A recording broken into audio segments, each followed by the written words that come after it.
That was Violent Delights Have Violent Ends. That was from the 2021 album The Day You Die, The Day I Smile by the electronic dance artist DJ Headwound. Very loud, abrasive, noisy. Love that style of music, listeners. You know what? Been listening to a lot more recent that lately. You know, it's pretty good. It is really good. Good afternoon, listeners of Coffee Noise. I'm your host, DJ Marlin, and if you can believe it, it's Tuesday once again. How are we doing out there, listeners? Today it is the 5th of March, 2024. This is the week before next week, because next week is spring break now, listeners. Hope you have a fine and dandy vacation week off. Let's get a quick look at our weather right now. Right now, in the sunny city of Edinburgh, Texas, we're looking at a current temperature of 88 degrees with a high of 90 and a low of 68. So, for the evening, put on something nice and comfortable. You know, a nice little sweater, a jumper, even, and maybe put on some socks on while you're wearing some what's it called? Slippers. You know, what I'm saying, some undergarments. You know, want to make sure you're really nice and warm. Let's see, listeners! Today we're going to have a nice lineup of long tracks today. We're going to be playing 5 songs for today. Like I said, you just heard DJ Headwound with the 2021 track Violent Delights Have Violent Ends. I believe that is a quote from Shakespeare. Or those people in the English department, the English lit department, please let me know, because I genuinely don't know. I don't have my notes on hand to, really, like, what's the word? Lay it out, talk about it, you know what I'm saying? I don't have those on me right now. You know, that's a bit on my part. I will fully accept that. I wasn't prepared for today. I am very much prepared, you know. I don't really have a script or anything like that. I don't believe in scripts. You know, off the top of my head. You know what I'm saying? That's what we should be going for. You know what? Yeah, that's what we should be going for. Alright, listeners, let's see. What's something I want to talk about right now? Just before we get into the next track. Well, over the weekend, I was kind of busy, doing your college work, reading, but then also watching some documentaries. I watched a documentary on, I believe, quantum physics. I don't understand half the words that are. You keep in mind, I'm a double major in psychology and philosophy, with a minor in religious studies. But yo, all that let's see, all that difficult science, it's kind of interesting, you know. I mean, I don't understand it, and I probably will never understand it, because it's like graduate level stuff. But I looked into it, and I was watching a podcast earlier with a professor. I can't remember. He's an English professor. He wrote a couple of books on his theory on why the multiverse is a real thing. And when I say multiverse, I don't mean by those annoying Marvel fans, like, oh, it's a multiverse. No, no, no. I mean, like, actual, like, scientific-based multiverses. That's very interesting.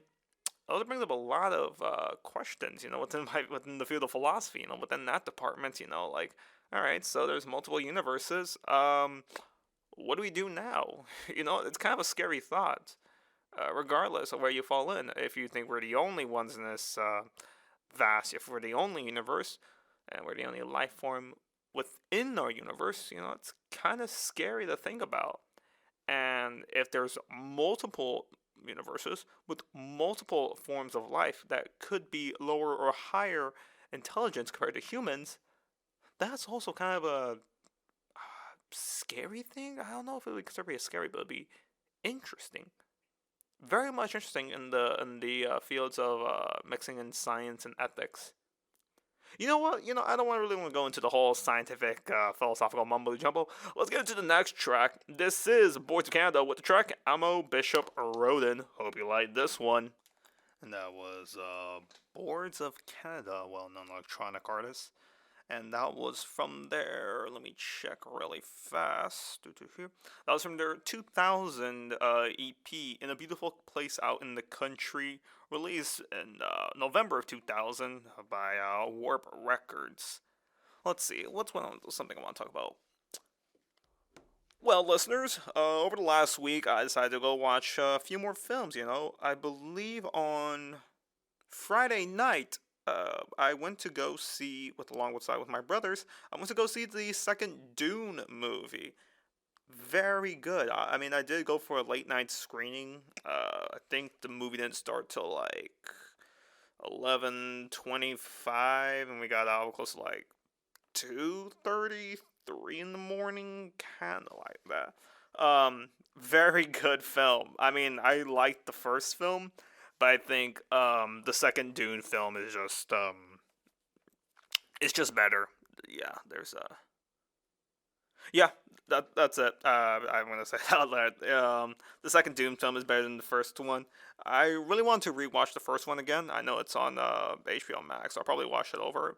As well as I really want to rewatch the '80s Dune, the one directed by oh, what's his name? David Lynch. It starred Kyle MacLachlan as well. So I'll probably watch it over the weekend. Probably during spring break while I'm doing my reading and my working on my presentation and whatnot. So it kind of went down like a let's see here. Hmm. Yeah, let's see. Well, yeah, it was a really good film. And other films I watched over the weekend. Let's see. I watched Tremors. It was like a 1990s sci-fi horror film. No, I wouldn't say it's like sci-fi horror. I guess you could say sci-fi, but yeah. But it was a really good film. I think that film I gave it like a 3.5 stars out of 5 on Letterboxd. I also watched some short animated experimental films. I also saw Saving Private Ryan. Honestly, it's a 3 out of 5 for me. It's not a bad film, but I don't really get like the whole. I mean, it's not. I mean, it's not bad, but I wouldn't say it's like, oh, it's like one of the best films of all time. Like, nah, like average score on Letterboxd is like 4.2 stars out of 5. I just gave it like a 3 out of 5. It's interesting. Don't get me wrong, but I feel like I don't know. Maybe if I watch it a few more times, it might start to click with me more. But honestly, I don't really. I have nothing against the acting. It just I don't know. It doesn't really It's not clicking with me. If that's the right word to use. Yeah, maybe. I mean, I only watched it because I remember what's his name's in it? Paul Giamatti's in it. I forgot that one scene. They're like in a French town, if I'm correct. I actually don't want to say much because I don't want to spoil the film for those who haven't seen it. If you have, you know what I'm talking about. And for those who haven't, check it out. I think it's on YouTube right now. So yeah. Anyways, let's get into the next track. This is Floating Points with the track Truly. All right, listeners, and we're back. It is 3:30 in the 2:30 afternoon. This is the start of the second half of the show. Let's see. What do I want to talk about before we get back into the music, actually? Well, yeah. Let's talk about this. Having a dog is not that easy. I've had a dog. I mean, I have a dog. I have a puppy, really. His name is Sammy. Puppy, or early, very young adult dog. Whatever. He's small. He's around maybe like around 10-ish pounds, 10 pounds, maybe 11. Actually, no, I think it's like 7, somewhere in the ballpark between 8 to 10 pounds. He's like a mixed breed. Um, the one thing, he has a lot of energy. I like a very lot of energy, and I like. And don't get me wrong, it's cute. He's a cute dog. Don't get me wrong there, but like, man, that dog just like runs all over the place.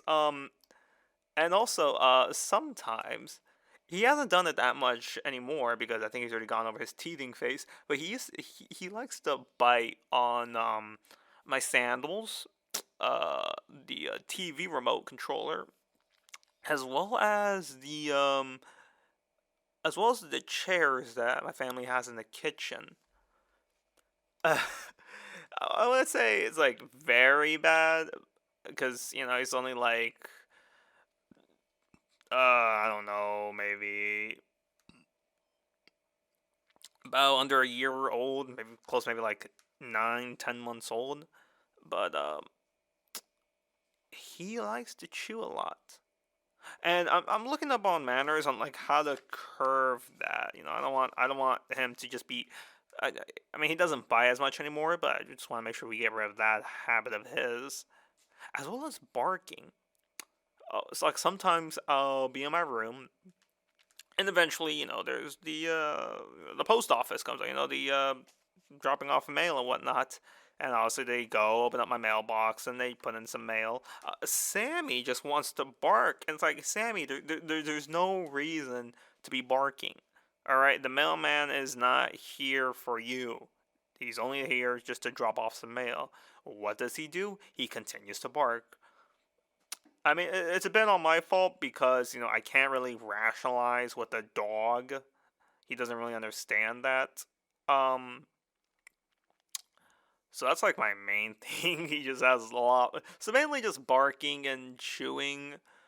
But also what I've noticed, while he likes going outside, he's not the type of dog to want to go on very long walks. He likes to just go outside, do what he needs to, and come right back out. I mean, he'll eventually go for like a walk outside, maybe like a nice 10, 20 minute walk. But anything over that, no, he'll start to be very cranky. He'll like start to growl at me. It's kind of cute. It's very cute. Just see him growl. But I can tell, I was like, he doesn't want to be out here. Let's go back inside, Sam. So that's about it. Also, he likes to lick the bottom of cold cans. Like, I have like a fridge in the garage, and we have like a bunch of sparkling water, seltzers. I'll take one out, drink. I drink maybe like 3 a day. And then every time I go in, he wants to like lick the can. So obviously, me being good, a good pet owner, I just let him lick it. It's like, it's whatever. I mean, he likes cold water. Not even cold water. I think he just likes the sensation of the cold can. Maybe I don't know. I really can't ask him. Maybe I can. I'll look at the matter how to. All right, let's get into the next track. This is from the now defunct post rock band. I believe they're British. Ditwage. This is from their EP. Six is better than three. I believe that was the name of the EP. I want to say this EP came out in 2006, if I'm correct. Yes, no, actually 2003. So this EP is as old as I am, about to be turned 21 years. This is from the EP Six is Better Than Eight, and this is Waltz. And that's how you do a good ending. That's a very powerful.